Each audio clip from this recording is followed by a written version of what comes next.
Hey guys, today I'm going to be doing my second video and I will be playing 1 cent 2 cents at PokerStars again, and I have already started 4 tables of 6 max no limit hold'em, and yeah, let's just jump right into the action.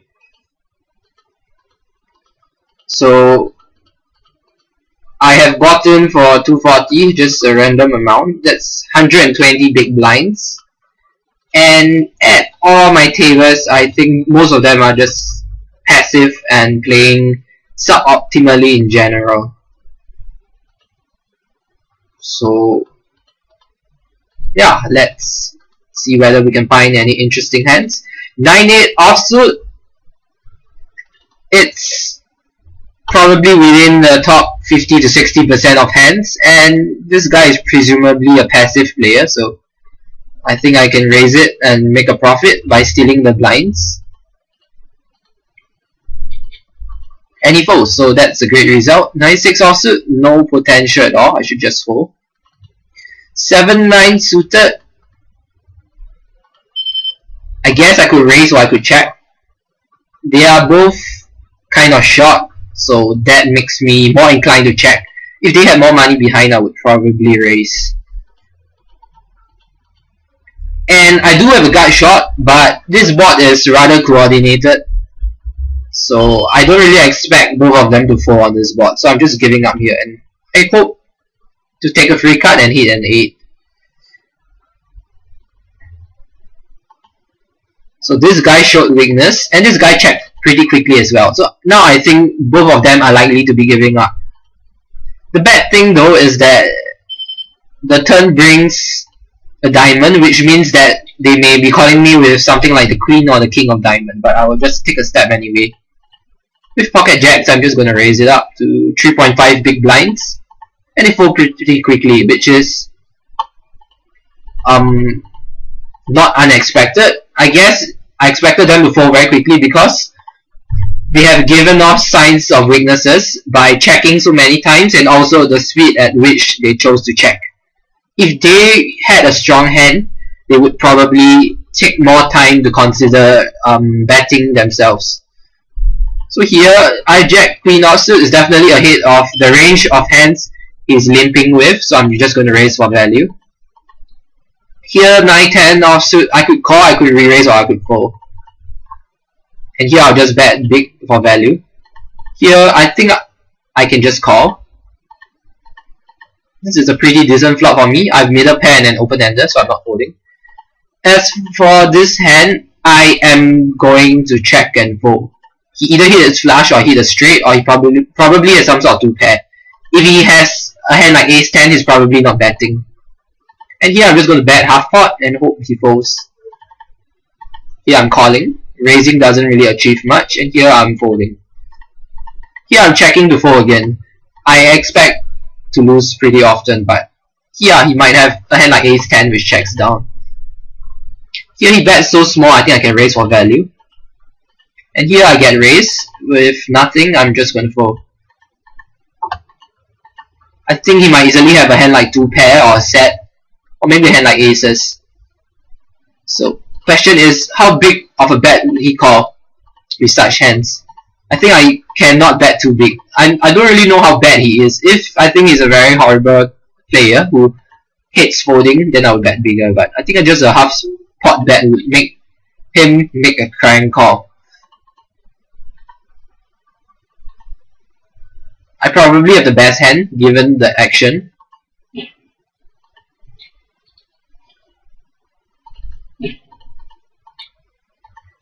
So now I have ace-king, and this guy posts his blind, so he's probably loose and passive. Because generally you shouldn't be posting your blinds, it's just a waste of money. So I'm just going to raise it up to 5 big blinds. And on table 1, this is trash hand, so I'm just going to fold. Ace-5 suited on table 2, I'm probably going to be playing it, but let's see what happens. Okay, he completes the small blind, so I'm definitely going to be raising for value here. And make it 8 to 10 cents, that both amounts will be fine. And here he's limping even though it's limping from early position, I'm just going to raise it up. 10 cents, try to isolate him from the other players, play a pot heads up against him with initiative and a decently strong hand in position, and I'm more skilled than him most likely. So all these 4 factors are in my favor, so it's very likely that I would be able to win most of the time. Pocket 9s on table 1. I am going to be playing it unless there's a raise and a re-raise, but I think I'm just going to play it almost always. And he limps the small blind, so I'm definitely going to be raising for value. It's pretty clear. Pocket 9s is way ahead of his range. And this is a decent board for me. I have an open-ender. I'm just going to bet large for value. And he quickly folds. So probably was limping some random hand. Or maybe 2 high cards. That might be another type of hand he's limping with. So I'm trying to focus on what type of hands they are playing with and gather some reads on the players. Here, I'll just steal, as in I'm going to be stealing very wide from the small blind if the big blind is not a very good player. The only thing that concerns me is that he's a short stack. He might choose to just shove over my steal with a very wide range of hands, but I am guessing that he's a passive player, so I'm not really afraid of that. 9-8 offsuit, it's probably not strong enough to raise. I'll just fold. Ace-5 offsuit, I don't think it's strong enough to raise, but I'm getting good odds. If you don't feel confident and in your ability to outplay them, then you should be folding. But I think I'll just fold for to be more conservative, but limping is definitely an option as well.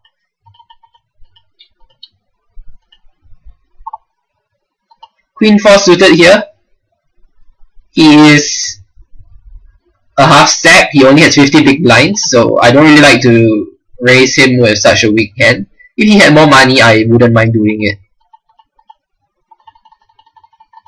Here, this ace-king high board, it's pretty decent to bluff at, and my pair is quite low. It'll be pretty hard to play on the turn on the river if he does bet into me if I check here. So I'm just going to be making a half pot bet and hope he folds. If I had a king, I would probably check and try to induce some bluffs from him, because a king wouldn't be so vulnerable as compared to a 4. Pocket 4s. Check 5 suited. He made a min raise. I think I have enough odds to call, and I'm confident in my ability to outplay. King 4, I'll just fold it. And here, I'm just giving up after he calls me. He checks here. I'm not really sure what type of hands he's checking here. Is he checking to give up, or is he checking to call? I'm not too sure. And generally on these dry boards, people tend to bluff at it if they have nothing. So I would assume he has something until proven otherwise. And on this card, if he did check the flop with a hand like pocket 10s, he's never folding on this turn now, because there are 2 aces, it's unlikely I have 1. And I also didn't bet the flop, so I can't really represent an ace.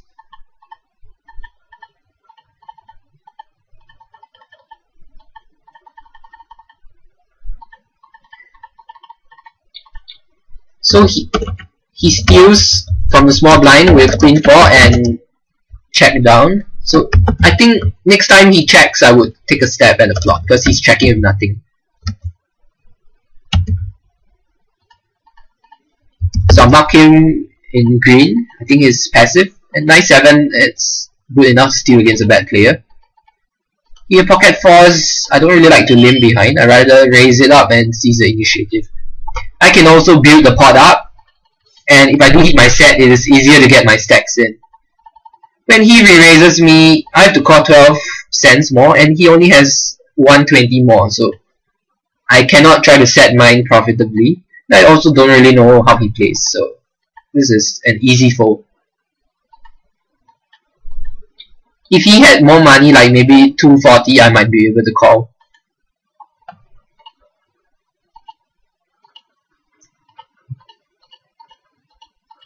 So on table 1, I have king 10 suited. It's definitely ahead of their range.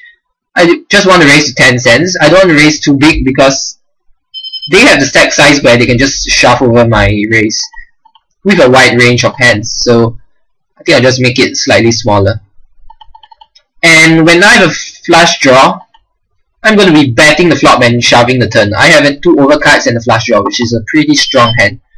So I'm thinking of the optimal size to bet. I'm just going to be betting 14, and on the turn, I'll have a pot size bet left. So 28 plus 21 is 49. So if he calls that bet, he'll be left with about 40. So I'll be betting 40 something into 49, which is a pretty strong bet. So he might be folding a 6 on the turn, which is second pair.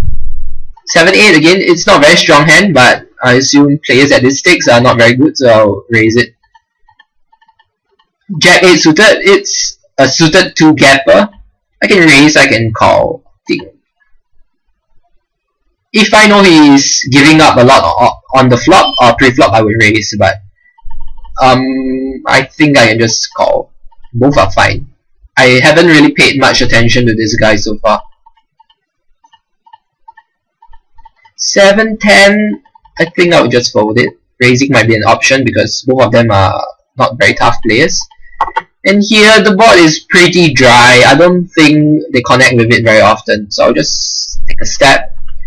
When players only invest a single big blind, they tend to not feel committed. So if they have nothing, to just fold. And I will be giving up unless I hit a diamond on the turn. This is tricky. I intended to bluff if there was one other player only. But when both of them called, I am pretty sure that one of them has a king. And they are never folding a king to a second bet. So betting here would be bad. I'm going to be checking, and if they bet a small amount, I would call. If they bet a big amount, I would fold.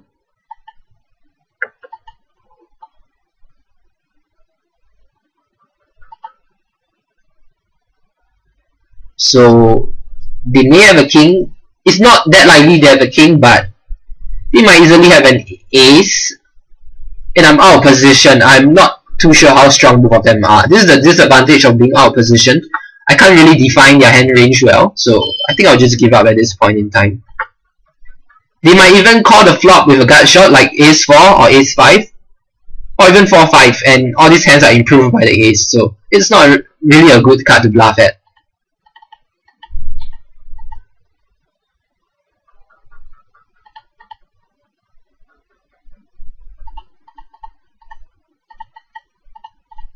So just now a big pot happened here. I'm going to take a look.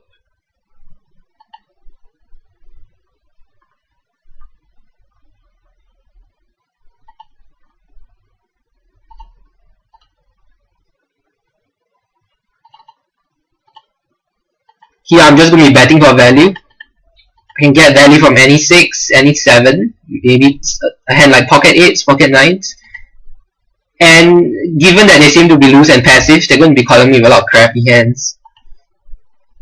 On this turn, I am just checking to give up. I think that he hits way too often. He has a 7 very often, or he might have a hand like pocket 8s, or 8-6, or 8-7, or 6-7, stuff like that.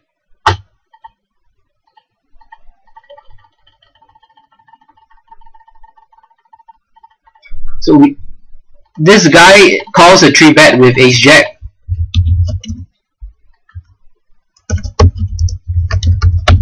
So I think he's a bad player. The other guy, we raised him with pocket queens and he just stacked off after hitting a jack.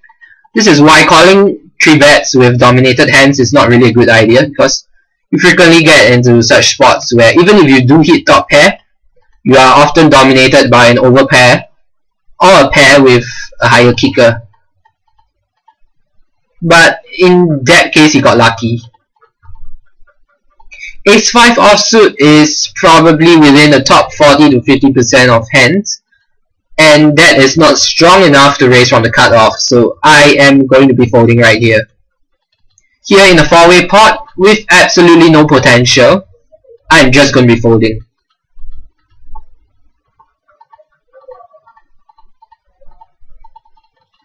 If it is folded to me, I might consider stealing.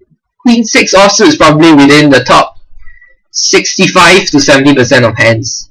So I think it's strong enough still against these two weak players. Jack 9 suited, definitely strong enough to raise from the cutoff. Pocket 9s as well, strong enough from the button, and here I'm folding.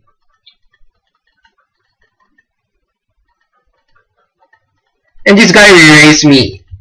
He's a short stack, so that might make me want to stack out pocket 9s. This guy raised me to another 4 cents, I'm definitely not folding here. So if I think he's aggressive, raising a lot of worse pairs like pocket 7s, pocket 8s, ace jack, ace queen, I would just shove my stack in here. If not, I would be folding. I don't really have any info, so I think folding is fine.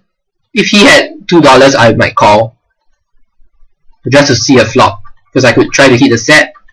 And here he bets 1.5 times the size of the pot. I think he could easily have a strong hand like ace queen or pocket kings. I'll just fold for now. He might be bluffing with ace king, but I wouldn't know.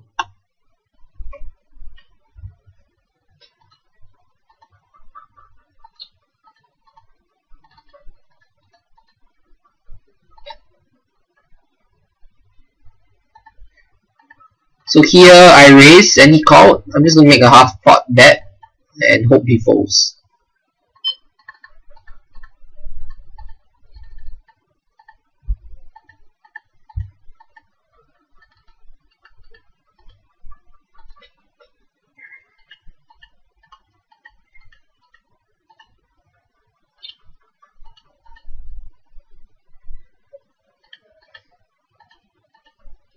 So the action is quite dead at the moment.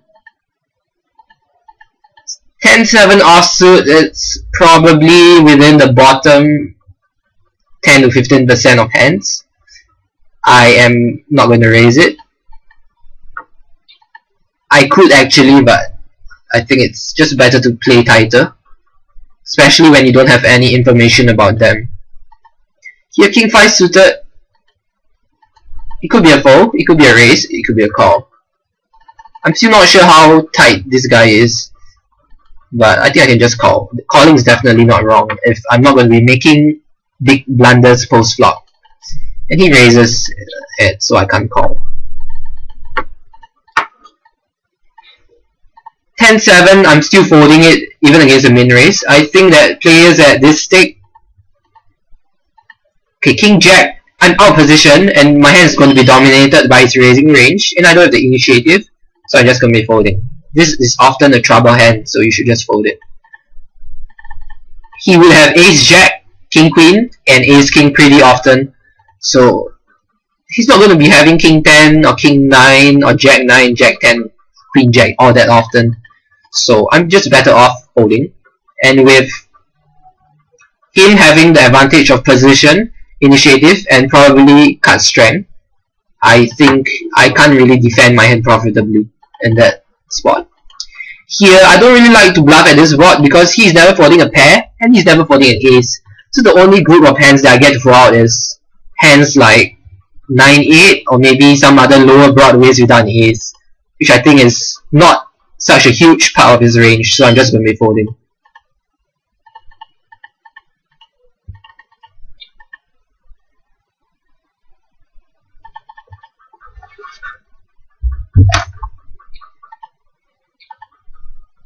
He could be bluffing or he might not be bluffing, but I think an ace is a decent part of his range, so it's really not a good board to bluff at. So I do flop an open-ender. I'm going to be betting the flop and the turn. I just make a big bet.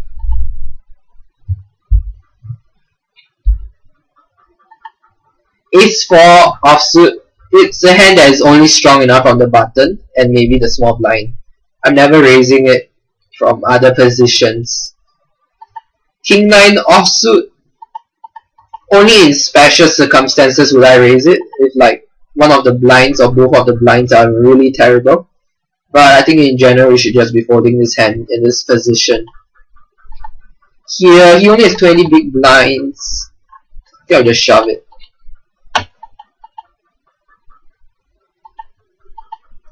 raising to 8 cents and getting sharp on would be quite awkward. If he had 60 cents or more, I would probably just make a normal raise, maybe to 6 or 7 cents. Given a 40-cent stack size, it's a bit awkward. And anyway, on this board, I have no backdoor flush draws. This board is so coordinated. It's not folding any jack, any 10, any queen, any 8, any 9, any 7. So I should just give up. And this type of middle boards really hit the pre-flop caller's range pretty hard. So I shouldn't be bluffing. And this card coordinates the board even more. I'm not going to be trying to mess around with him. So he seems to be checking down. I'm not sure what he has. I think I can get him to fold if he doesn't have a flush. So I'm just going to be betting 7 cents, risking 7 to win a pot of 19. So my bluff needs to work about 36 or 37%. And I think he has a flush maybe 45 to 50% of the time. So I think that's a pretty easy bet, given my assumptions.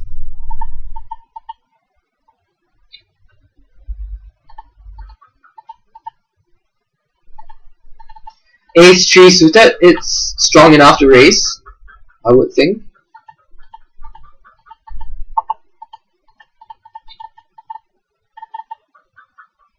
This Russian has been, I think he has been pretty loose. I remember him playing a lot of pots so far.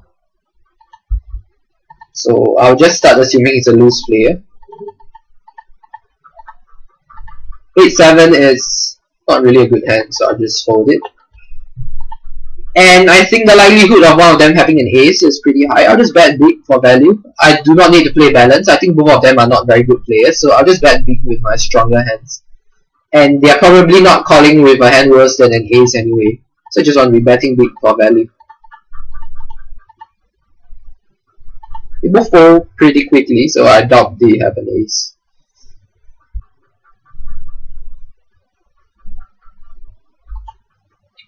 King 8 and King 9, I might be playing these hands.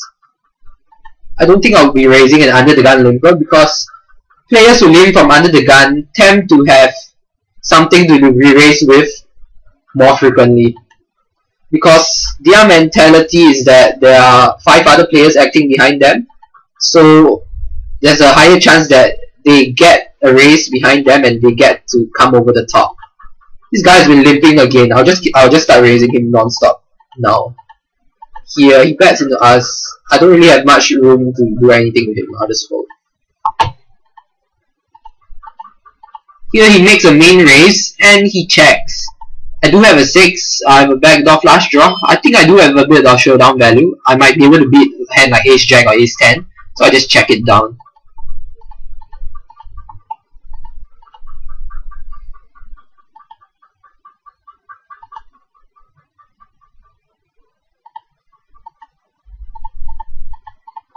Makes an over bet of 2 times the pot, so I think I'll just go. And also, the 10 coordinates the board. It completes Ace Jack and maybe Queen 10 or King 10. So I think I'm not going to mess around with his over bet. Jack 8, it's probably within the top 40 to 45% of hands. So yeah, good enough to steal from the small blind. Here I'm definitely raising. I raised to 8 cents because this guy limped in. Here it's, I think I don't mind calling, but I don't like the fact that he is only having 60 big blinds, which is not very good when the main strength of your hand is in hitting a flush. I'll just be calling once and I'll see what happened on the turn. He makes a super small re-raise. I'm definitely not folding for this size, but I'll be very cautious. I'll just be giving up on this board though. I will call one more time and I would just fold on the river. Okay, that's a great card. He checks pretty quickly. Would he have a king or a queen? I think he might have a queen a good amount of time, and I really doubt that he would fold a queen. So I'm just going to be betting half pot. and I expect him to call.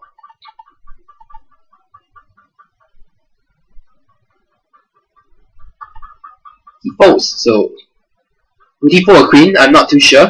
I think most players at this stakes are not good enough to fold a queen. But at the same time, I wouldn't want to be betting too large because it's pretty obvious I have an ace after I call twice. And I may not be betting a queen on a river, even though I should.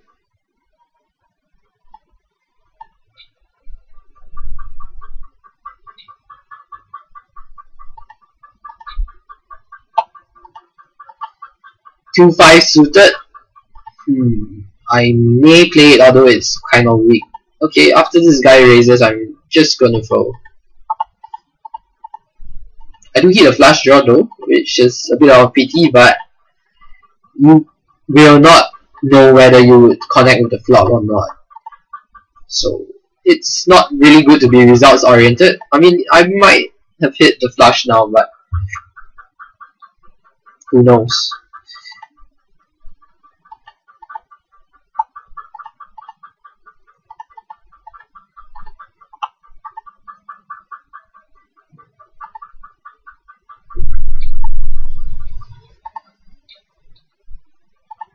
Ace 4 offsuit from the cutoff, I am going to be folding it, and so I will also fold King 5 offsuit and 3-4 suited as well. So let's just observe the action while waiting for our hands.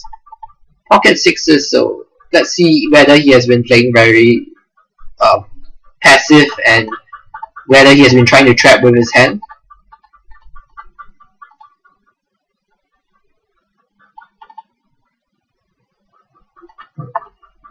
Ten deuce suited. It's kind of close. I wouldn't mind raising it because I think they are not that loose and I can outplay them.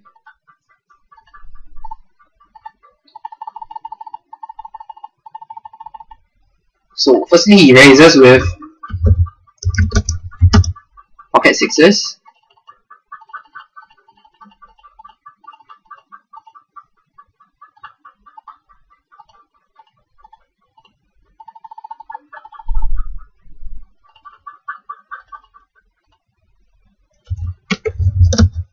So he actually trapped by checking down the turn.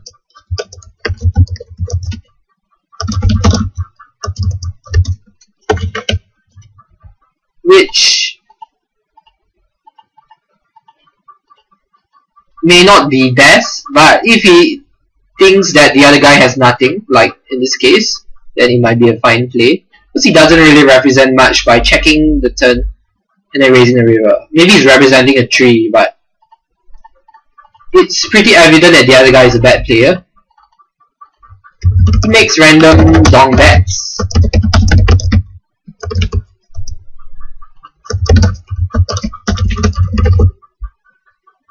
So he doesn't really know what he's doing, so I would categorize him as a donkey. And this is precisely why people usually label the term leading into the pre-flop raiser as a dong bet. Because really, most players who make such bets really do it without any logical process going through their head. Here, table 2, I'm going to be raising ace-king to 6 big blinds. And when the 3 cards are between a jack and a 7, it's really coordinated. Any 8, any 10 has a straight draw. And one of them is going to have something really often. So I'm just going to be giving up. Queen 10 has an open-ender as well. Here, Jack 7. Jack and 7 is... the 2 is quite disconnected. And yeah, I think this is a much better board to bluff at than this board. I do have an overcut. And I have backdoor flush draw and a backdoor straight draw. And this is a really good card for us. The 5 gives us the gut shot straight now. And we do pick up a flush draw as well. So I'm definitely going to be betting. My aim here is not to fold out a jack, but to fold out a 7 or maybe a hand like pocket 8s.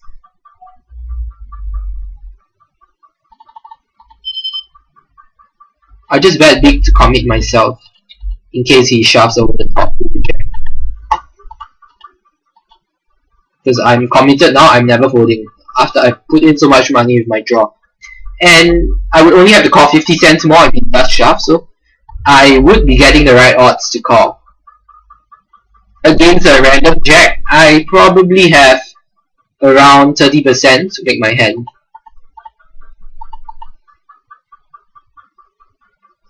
So the video is almost nearing 30 minutes, so I am going to be wrapping up the video.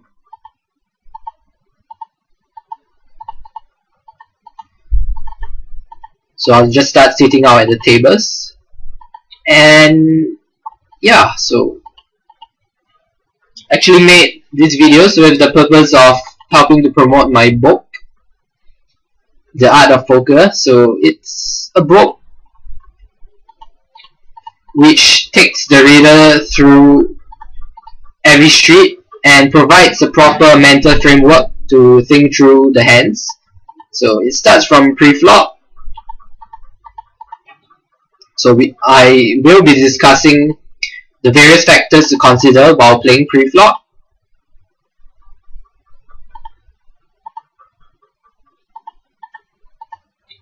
Such as position, hand strength, initiative, stuff like that. Then maybe I'll be going on to talk about the flop, talking about board texture, what bet sizing to use, and also the turn, which I would discuss which cards are good to continue barreling as a bluff and which cards are bad for you to bluff at. And on the river, I'll be discussing other stuff like when to bet, when to check and call, when to give up. I will also be covering various other non-technical topics such as tipping, tilt management, bankroll management, so many other small useful bits of information.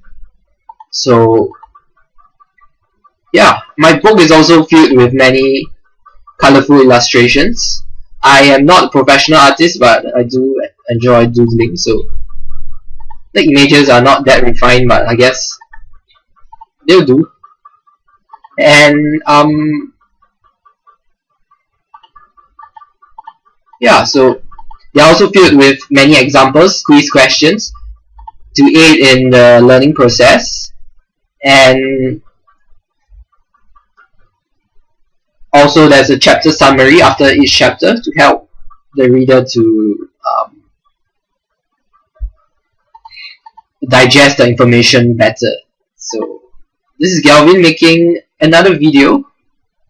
So I hope you guys have enjoyed this video. So see you guys soon, and you check out the links provided below in the description box. So thank you and have a nice day. Good luck at the tables.